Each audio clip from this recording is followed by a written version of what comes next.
വിശ്വതാണ്ഡവം. രചന ജിഫ്ന നിസാർ. അവതരണം ഷാഹുൽ മലയിൽ. എന്തായാലും അവൾ അതറിയുമെന്ന് അന്നേനെ തനിക്ക് മനസ്സിലായിരുന്നു. തനിക്കറിയാവുന്ന മിത്രം ഇടുക്കിയാണ്. ആൾക്കത് വേദനിക്കുമെന്നതിനേക്കാൾ താൻ കാരണം അവിടെ നല്ല ബന്ധങ്ങളും നഷ്ടപ്പെടാതിരിക്കാൻ താനത് മനഃപൂർവ്വം ചെയ്യാത്തതാണ്. അഭിലാഷ് എബിന് വന്നു എന്ന് പറയുമ്പോൾ എന്തിനെന്ന് അവളുടെ ചോദ്യം വരും. ആരും പറഞ്ഞില്ല തനിക്ക് പറയേണ്ടിയും വരും. അതോടെ അവർ തമ്മിലൊരു ഇഷ്യൂ ഉണ്ടാവും. ആ ബന്ധത്തിന് ഉലച്ചിൽ വരും. അവർക്കതും സങ്കടമാണ്. ആൾക്കെന്നല്ല, നല്ല ബന്ധങ്ങൾ നഷ്ടപ്പെടുമ്പോൾ ബന്ധങ്ങളുടെ മൂല്യമറിയാവുന്ന ആർക്കും സഹിക്കാൻ കഴിയില്ല. ഇപ്പോൾ ഈ സങ്കടം കാണുമ്പോൾ തോന്നുന്നു ആ തീരുമാനം വേണ്ടായിരുന്നുവെന്ന്. താൻ പറഞ്ഞില്ലാലോ എന്ന് കൂടിയുള്ള അവളുടെ ആരോപണം. വിശക്ക് അതാണ് സങ്കടം. അവളുടെ ആ വിശ്വാസം അതാണ് അവളെ ഭയപ്പെടുത്തുന്നത്. താൻ പറയുന്ന വിശ്വസിക്കുന്ന മിത്രാണ് നിസ് മാത്യു എന്നതാണ് CS ഗ്രൂപ്പിൽ നിന്ന് കിട്ടിയ മുഖ്യ അജണ്ട. അതിനേക്കാളുപരി 2-3 ദിവസമായി അവരുമായി നടത്തിയ അഗ്രിമെന്റ്, വാങ്ങിയ പണം, തന്റെ ഫേക്ക് പ്രണയം, ഇതിനെല്ലാം മറികടന്നുകൊണ്ട് മിത്രയെ ഓർക്കുമ്പോൾ തനിക്കുള്ളിൽ അനുഭവപ്പെടുന്ന ആ ഒരു പേരറിയാത്ത സുഖമുള്ള കുളിര് എല്ലാം കൂടി അവനെ ഭ്രാന്ത് പിടിക്കും പോലെ തോന്നി. മിത്ര അപ്പോഴും അവനെ നോക്കാതെ തിരിഞ്ഞിരിക്കുകയാണ്. മിത്ര പതിയെ വിശ്വ വിളിക്കുമ്പോൾ ആൾ അനങ്ങിയ കൂടിയില്ല. സോറി, അവർ പറയരുതെന്ന് പറഞ്ഞുകൊണ്ടൊന്നുമല്ല ഞാൻ നിന്നോട് പറയാഞ്ഞത്. ഞാൻ പറഞ്ഞല്ലോ, നീ സങ്കടപ്പെടുന്ന കാര്യം അവരെന്നോട് പറയുമ്പോൾ സത്യമാണെന്ന് ഞാനും കരുതി. റിയലി സോറി മിത്ര, അതിൻ്റെ മിസ്റ്റേക്ക് തന്നെയാണ്. നിനക്കേറെ പ്രിയപ്പെട്ടവരാണ് അഭിലാഷ് എബിനും. എന്നേക്കാൾ നിന്നെ അറിയുന്നവരാണ് അവർ. അപ്പോൾ നിനക്ക് വേദനിക്കുന്ന എന്നേക്കാൾ നന്നായിട്ട് അവർക്കറിയാലോ. അങ്ങനെ അവർ പറഞ്ഞു കേട്ടപ്പോൾ നീ വേദനിക്കാതിരിക്കാൻ അത് മറച്ചു വെക്കണമെങ്കിൽ അത് എന്തുകൊണ്ട് ചെയ്തുകൂടാ എന്ന് മാത്രമേ ഞാൻ ചിന്തിച്ചുള്ളൂ. എന്നിട്ട് ഇത്ര വൈകിയാണെങ്കിലും എല്ലാം അറിഞ്ഞപ്പോഴും എനിക്ക് സന്തോഷമല്ലല്ലോ, സങ്കടം തന്നെയല്ലേ തോന്നുന്നു. മിത്ര അവനെ നോക്കി. ഇപ്രാവശ്യം നീ ഒന്ന് ക്ഷമിക്കുമെങ്കിൽ ഇനിയൊരു കാര്യം ഒരിക്കലും നിന്നോട് ഞാൻ മറച്ചു വെക്കില്ലെന്ന് ഈ നിമിഷം നിനക്ക് ഞാൻ ഉറപ്പ് തരാം. മിത്ര ഒട്ടും പ്രതീക്ഷിക്കാതെ അവളുടെ കൈ പിടിച്ചു മലർത്തി. അതിലേക്ക് മൃദുവായി തന്റെ കൈ ചേർത്ത് വെച്ചുകൊണ്ട് അവൻ വാക്കുകൊടുക്കുമ്പോൾ അവളെ സംബന്ധിച്ച് ഏറ്റവും വലിയ രഹസ്യം അവന്റെ ഇടനെഞ്ചിലിരുന്ന് വീർപ്പ് മുട്ടി. അതിന് നേരെ കണ്ണടച്ച് പിടിക്കുക അവൻ ആ നിമിഷം നിവൃത്തിയുണ്ടായിരുന്നുള്ളൂ. മിത്ര അതിനായി മറുപടിയൊന്നും പറഞ്ഞില്ലെങ്കിലും അല്പനേരം അവനെ നോക്കിയിരുന്നിട്ട് പതിയെ തന്റെ കൈകൾ പിൻവലിച്ചു. അവരെന്താ വിശ്വത്തിനോട് പറഞ്ഞേ? ഇത്തിരി നേരത്തെ മൗനത്തിന് ശേഷം മിത്ര ചോദിച്ചു.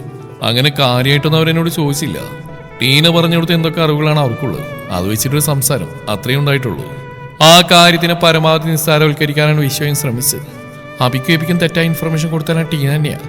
വീണ്ടും മിത്രയുടെ മുഖം കടുത്തു. എനിക്കപ്പോഴേ തോന്നി, വിശ്വ പറഞ്ഞു. മിത്രയുടെ ദീർഘനിശ്വാസത്തോടെ അവനെ നോക്കി. നീ എങ്ങനെ ഈ വിവരറിഞ്ഞ്? നിന്നോട് ടീനയാണോ പറഞ്ഞ്?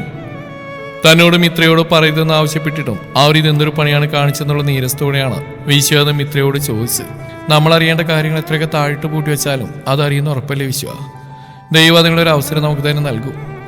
വെല്ലുവിളി നിറഞ്ഞൊരു ചിരിയോടെ പുരികം പൊക്കിക്കൊണ്ട് മിത്ര ചോദിക്കുമ്പോൾ വിശ്വയ്ക്ക് ചിരി വന്നു. ഓ, സമ്മതിച്ചു, നീ ഭയങ്കര ആള് തന്നെ, ദൈവത്തിന്റെ സ്വന്തമാവും. അതുകൊണ്ട് അറിയേണ്ടതെല്ലാം കൃത്യമായിട്ട് മൂപ്പര് തന്നെ നിന്നെ അറിയിച്ചു തരും.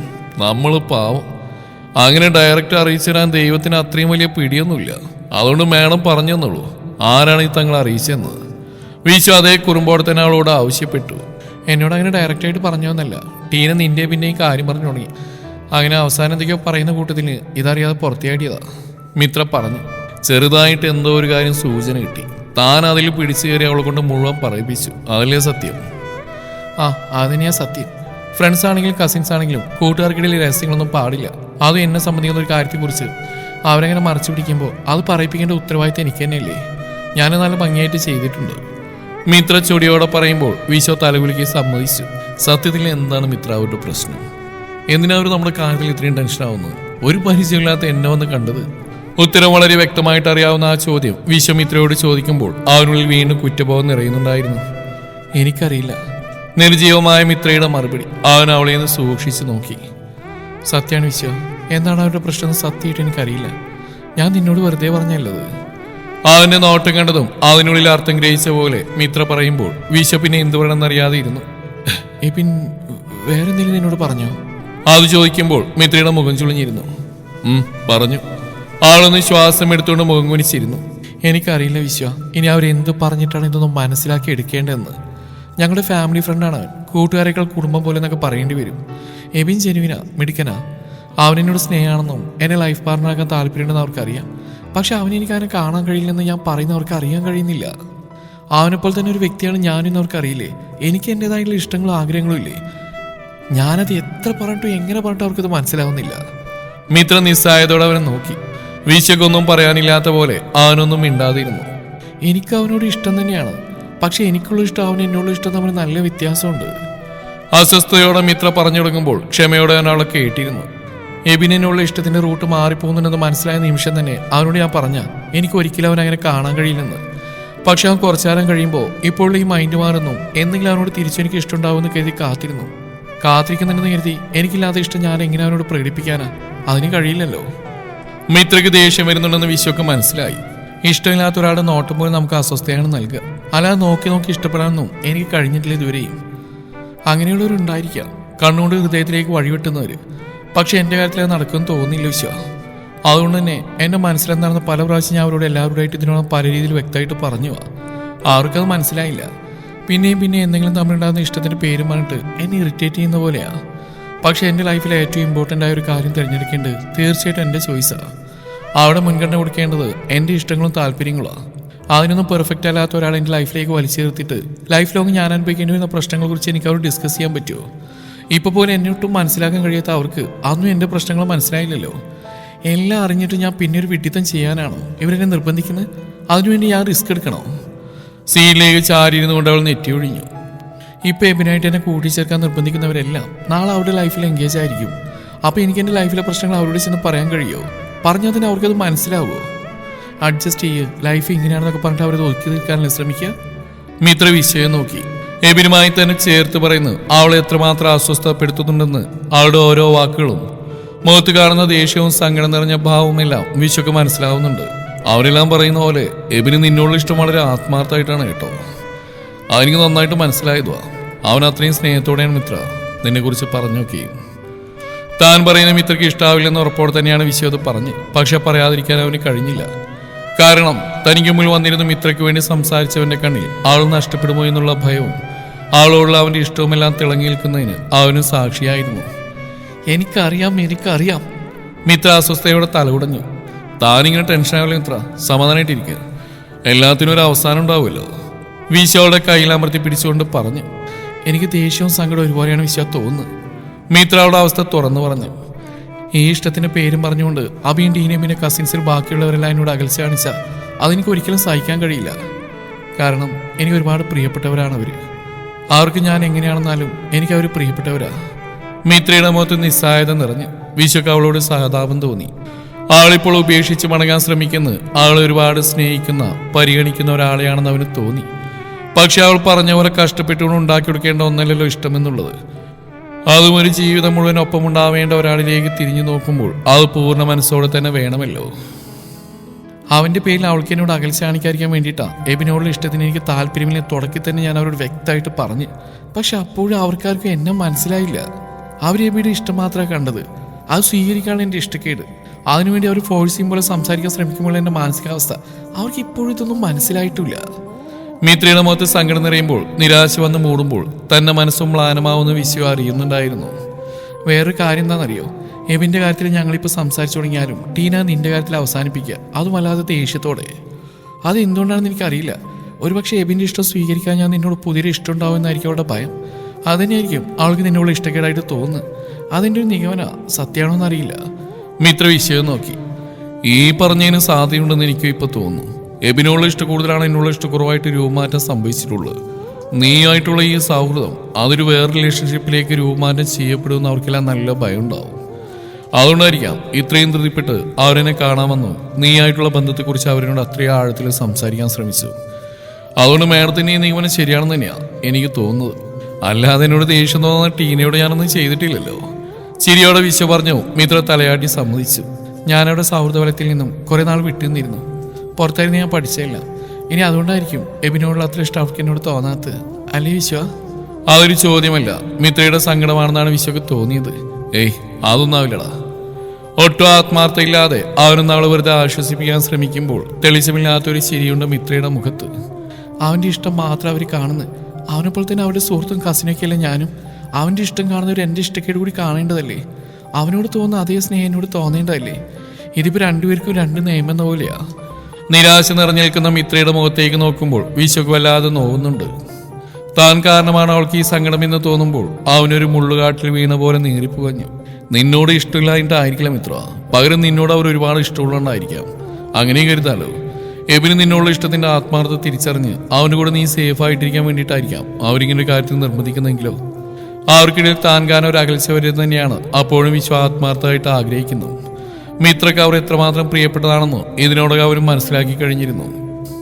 ഒരാളോട് ഇഷ്ടമുണ്ടെന്നിരിക്കെ ആളുടെ ഇഷ്ടങ്ങൾക്കൊപ്പം കൂടുതൽ ചേർന്ന് നിൽക്കുക എന്നുള്ള കൂടിയല്ലേ സൗഹൃദത്തിന്റെ മാനദണ്ഡം.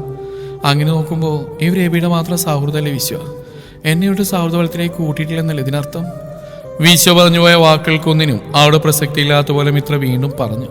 നീ എബിനോട് തനിച്ചതിനെ കുറിച്ചൊന്നുകൂടി സംസാരിക്കാൻ ശ്രമിക്കണം മിത്ര.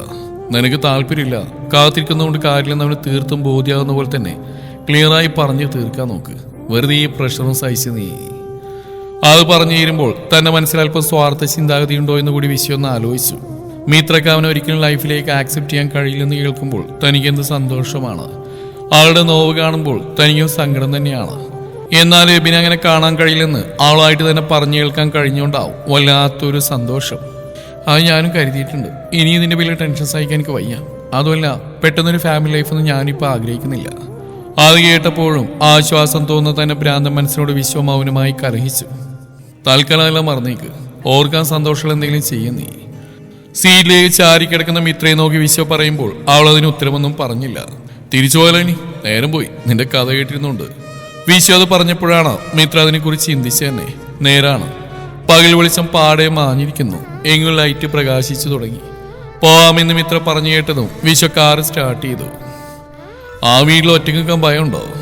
കുറച്ചു നേരം കഴിഞ്ഞ് വിശ്വ ചോദിക്കുമ്പോൾ മിത്ര അവനെയും തുറച്ചു നോക്കി. ഉണ്ടെന്നോ ഇല്ലെന്നോ, ഇതിലേതാ ഈ നോട്ടത്തിന്റെ അർത്ഥം? അവൻ കുറുമ്പോടെ ചോദിച്ചു. മിത്രയുടെ അന്വേഷണത്ത് +2 മുതൽ അബ്രോഡ് വരെയായിരുന്നു മാൻ. ഒറ്റയ്ക്ക് നിന്നും താമസിച്ചൊക്കെ നല്ല ശീല. കുസൃതി നിറഞ്ഞൊരു ചിരിയോടെയുള്ള അവളുടെ ഉത്തരം വിശ്വ തലയാട്ടി ചിരിച്ചു. ഒറ്റയ്ക്ക് നിൽക്കാൻ പേടിയുണ്ടെന്ന് പറഞ്ഞാൽ നീ എന്ത് ചെയ്യായിരുന്നു? മിത്ര വെല്ലുവിളി പോലെ വിഷയം നോക്കി. തീർച്ചയായും ഞാൻ എൻ്റെ വീട്ടിലേക്ക് ക്ഷണിക്കും. ഒരു രാത്രി നിനക്ക് കഴിയാൻ എൻ്റെ റൂം ഒറ്റയ്ക്ക് വിട്ടു തന്നിട്ട് ഞാൻ മുരുകൻ്റെ മുറിയിലേക്ക് മാറും. ഇനി അതുമല്ലെങ്കിൽ നിനക്കത് ബുദ്ധിമുട്ടാണെന്ന് തോന്നിയ നിന്റെ വീടിൻ്റെ സിറ്റൗട്ടിൽ വന്ന് നിനക്ക് കൂട്ടിടക്കും. സിമ്പിൾ. യാതൊരു സംശയത്തിന് ഇടകൊടുക്കാറില്ലാത്തപോലുള്ള വിശ്വയുടെ മറുപടി. തൃപ്തി നിറഞ്ഞൊരു ചിരിയോടെ മിത്ര അവനെ നോക്കി. നേരത്തെ ഉണ്ടായിരുന്ന ശോകഭാവങ്ങളെല്ലാം അവളിൽ നിന്ന് വിട്ടൊഴിഞ്ഞു പോയെന്ന് കണ്ടതും വിശ്വക്ക് സമാധാനം തോന്നി. അതിനിടയിൽ മുരുകൻ അവന്റെ ഫോണിലേക്ക് വിളിച്ചു. മിത്രയുടെ സ്കൂട്ടി ഒന്ന് വർക്ക്ഷോപ്പിൽ കാണിച്ചിട്ട് നേരെ വീട്ടിലേക്ക് വിട്ടോ, ഞങ്ങൾ അങ്ങോട്ട് വന്നേക്കാമെന്ന് പറഞ്ഞുകൊണ്ടാണ് വിശ്വ അവനെ പറഞ്ഞു വിട്ടത്. അവൻ വീട്ടിലെത്തി 1 മണിക്കൂറാവാനായിട്ടും വിശ്വയെ കാണാത്തോണ്ട് വിളിച്ചു നോക്കിയതാണ് അവൻ. 20 മിനിറ്റ് കൊണ്ട് എത്തുമെന്ന് പറഞ്ഞിട്ട് വിശ്വ ഫോൺ കട്ട് ചെയ്തുകൊണ്ട് മിത്രയെ നോക്കി. സ്കൂട്ടിക്ക് കയറിയിട്ടൊന്നും പറ്റിയിട്ടില്ലെന്ന് വിശ്വ പറയുമ്പോൾ മിത്രയൊന്ന് മൂളുക മാത്രം ചെയ്തു. എന്തോർത്തോണ്ടാ നീ ആ പിള്ളേരുടെ മേലേക്ക് വണ്ടി ഓടിച്ച് കയറ്റിയത്? ആൾ മിണ്ടുന്നില്ലെന്ന് കണ്ടതും വിശ്വ മനഃപൂർവ്വം ചൊറിയാൻ വേണ്ടി ചോദിച്ചു. ടീന പറഞ്ഞല്ലോ ഓർത്തു വിശ്വ, ഞാൻ അവർക്കിടയിലൊരു എനിക്കറിയില്ല അതെങ്ങനെ പറഞ്ഞു തരണമെന്ന്. എന്തായാലും തിരികെ പോരുമ്പോൾ ഞാൻ ഒട്ടും ഓക്കെ ആയിരുന്നില്ല. അങ്ങനെ പറ്റിയൊരു മിസ്റ്റേക്ക്, ഡ്രൈവിംഗ് ലൈസൻസ് എടുത്തിട്ട് എനിക്ക് ആദ്യമായിട്ട് പറ്റുന്ന മിസ്റ്റേക്ക്. മിത്ര മുഖം ചൊളിച്ചുകൊണ്ട് പറയുമ്പോൾ വിശ്വ ചിരിയോടെ അവളെ നോക്കി. ഇപ്പോഴും ആ ശോകമുഖം ആണെന്ന് തന്നെയാണ്. എന്നിട്ട് ആൾ അഭിനയിക്കുകയാണെന്നറിയാൻ വേണ്ടി അവൻ വെറുതെ ചോദിച്ചു. ഇപ്പോഴെന്നെ കണ്ട അങ്ങനെ തോന്നുന്നുണ്ടോ? മിത്ര അവന് നേരെ തിരിഞ്ഞിരുന്നു. ഉണ്ടോ? അവൻ മിണ്ടുന്നില്ലെന്ന് കണ്ടതും മിത്ര വീണ്ടും ചോദിച്ചു. ഏയ് ഇല്ല, അവൻ കണ്ണിച്ചിമി കൊണ്ട് പറഞ്ഞു. പിന്നെന്താ തോന്നുന്നേ? കുറുമ്പോടെയുള്ള ആ ചോദ്യം വിശ്വാവിൽ നിന്ന് ഓട്ടം മാറ്റി. പക്ഷേ വല്ലാത്തൊരു ചിരിയുണ്ട് അവന്റെ ചുണ്ടിൽ. പറയൂ വിശ്വ. മിത്ര അവന്റെ കയ്യിൽ പിടിച്ചു കുലിക്കൊണ്ട് വീണ്ടും ആവശ്യപ്പെട്ടു. ഇപ്പൊ കണ്ടോ? അവന് നീട്ടി പറഞ്ഞു. പറയങ്ങോട്ട്. അത് പറഞ്ഞൂടാ. അവൻ തല വിലങ്ങിനാട്ടിക്കൊണ്ട് പറഞ്ഞു. അത് സത്യമായിരുന്നു. അതുപോലെ ഒരു ഭാഗത്തിൽ അവളെ കാണുമ്പോൾ അവന്റെ ഉള്ളിലുള്ള തോന്നൽ അപ്പോഴുള്ള അറിയാത്താണ് നല്ലത്. അത്രയും മോശമാണോ? ഏയ് ഒരിക്കലുമല്ല. അതെന്തെങ്കിലും ആവട്ടെ, ഞാനിപ്പോൾ ഹാപ്പിയാ വിശ്വ. നിന്നോട് സംസാരിക്കുമ്പോൾ ഞാൻ ഓക്കെയാണ്. നമുക്ക് പറ്റിയ സ്പേസിലെത്തുമ്പോൾ തോന്നുന്നൊരു ഫ്രീഡം അല്ലേ, അതിപ്പോൾ ഞാൻ അനുഭവിക്കുന്നത്. മിത്ര സന്തോഷത്തോടെ പറഞ്ഞിരുത്തുമ്പോൾ അതേ സന്തോഷം വിശ്വക്കും തോന്നുന്നുണ്ട്. ടീനയുടെ കൂടെ ഇന്ന് വീട്ടിലേക്ക് പോകാനിരുന്ന ഞാൻ, അതവളുടെ നിർബന്ധം. ആൾക്കൊരു മാരേജ് ഫംഗ്ഷൻ, ആളുടെ ഫ്രണ്ട്സ് എല്ലാവരും വരുന്നുണ്ട്. അപ്പം എന്നെ ഒറ്റയ്ക്ക് നിർത്തി പോകാനും വയ്യ. ഒറ്റയ്ക്ക് നിന്നോളാന്ന് ഞാൻ കുറേ പറഞ്ഞു നോക്കി, പക്ഷെ അവൾ സമ്മതിച്ചൊന്നുമില്ല. എന്നെ ഭയന്നിട്ടാവും. അവളില്ലാതെ നിന്നെ ഒറ്റക്കാക്കി പോയാ ഞാനും നീയും തമ്മിൽ കൂടുതൽ അടുത്താലോ എന്നൊക്കെ പേടിച്ച് കാണും. പാവം. ഉറക്കെ ചിരിച്ചുകൊണ്ട് വിശ്വ പറയുമ്പോൾ ആളും അത് അംഗീകരിച്ചു കൊടുത്തു. അത് തന്നെയാവും എനിക്കും തോന്നിയിരുന്നു, പക്ഷെ പറഞ്ഞില്ല. എന്നെ ഒറ്റക്കായിക്കൊണ്ട് അവളും പോകുന്നില്ലെന്നൊക്കെ പറഞ്ഞപ്പോൾ ഞാൻ കാരണം അവിടെ ഫ്രണ്ട്സിൻ്റെ കൂടെയുള്ള മീറ്റപ്പ് നഷ്ടപ്പെടുമെന്ന് കരുതിയാ ഞാനും പോകാൻ ഉറച്ച്. പോകും വഴി അവൾക്ക് ഞാൻ പെട്ടെന്ന് എബിയെ കല്യാണം കഴിക്കുന്നുള്ള ആഗ്രഹം. ദുരാഗ്രഹം എന്നല്ലേ അതിന് പറയേണ്ടത്. മിത്രയുടെ മുഖം കൂർത്തുപോയി. തീർച്ചയായും. വിശാള പൂർണ്ണമായും സപ്പോർട്ട് ചെയ്യും പോലെ കൈവിരൽ ഉയർത്തി കാണിച്ചുകൊണ്ട് പറഞ്ഞു. പറ്റില്ലെന്ന് ഞാൻ പറഞ്ഞപ്പോൾ ആള് വീണ്ടും എന്തൊക്കെയോ ന്യായം പറഞ്ഞു. അങ്ങനെ ആ സംസാരം വല്ലാണ്ട് നീണ്ടുപോയി. അതിനിടയിൽ നിന്റെ പേര് വന്നു ചേർന്നു. നിനക്ക് വേണ്ടിയാണ് ഞാൻ എബിനെ ഒഴിവാക്കി നടക്കുന്നത് പോലെ അവൾ പറഞ്ഞു. വിശു ഒന്നും മിണ്ടാതെ അവളെ നോക്കി. അതുവരെയുള്ള ലാഘവത്തോടെയുള്ള മറുപടി പറയാൻ പിന്നെ അവന് കഴിയുന്നില്ല. എന്തായാലും സംഭവം കൊടുത്തു. അപ്പോഴാ അവൾ അറിയാതെ നിന്നെ എബിയാബിയും വന്ന് കണ്ണിന്റെ കാര്യം പറയുന്നത്. എനിക്കങ്ങ് ഷോക്കായി പോയി. ഞാനെന്തൊക്കെയോ പറഞ്ഞു, അവളും പറഞ്ഞു. ഒളിയിൽ അവളെ ബസ് സ്റ്റോപ്പിൽ ഇറക്കി ഞാൻ തിരികെ കൊണ്ട് പോരാൻ തീരുമാനിച്ചു. അപ്പോഴത്തെ മാനസികാവസ്ഥയിൽ വീട്ടിലേക്ക് പോകാൻ എനിക്ക് തോന്നിയില്ല. അതിനിടയിലാണ് ആ അപകടം. അപ്പോഴത്തെ അതേ പിരിമുറുക്കം അപ്പോഴും മിത്രയുടെ മുഖത്ത് കണ്ടു. വിട്ടേക്ക് മിത്ര, അത് കഴിഞ്ഞു പോയല്ലോ. ഭാഗ്യം കൊണ്ടൊന്നും പറ്റിയുമില്ല. വിശ്വ പറയുമ്പോൾ മിത്ര കുറുമ്പോടെ തന്നെ നെറ്റിയിലെ മുറിവിലും തൊട്ടു. ആ പയ്യൻസ് പറഞ്ഞെന്ന ഡീറ്റെയിൽസ് അനുസരിച്ച് ഇത് വളരെ കുറവാണ് മോളെ മിത്രയുടെ ന്യൂസ് മാത്യു. അതുകൊണ്ട് അത് നീ സഹിച്ചു കേട്ടോ. അത് മനസ്സിലായതുപോലെ വിശ്വ പറയുമ്പോൾ മിത്ര ഉറക്കെ ചിരിച്ചുപോയി. അല്ല, ഇനിയിപ്പോ നീ വീട്ടിലേക്ക് തിരികെ പോയില്ലെന്നറിഞ്ഞാ പെട്ടിയെടുത്ത് പോട്ടെ പുല്ല് കല്യാണം എന്നൊക്കെ പറഞ്ഞുകൊണ്ട് നിന്റെ ആ കെയറിങ് കൂട്ടുകാരി തിരികെ വരുമോ? വിശ്വ ചോദിച്ചു. വരാനും വരാതിരിക്കാനും സാധ്യതയുണ്ട്, മിത്ര ഒറ്റക്കണ്ണിറക്കിക്കൊണ്ട് പറഞ്ഞു.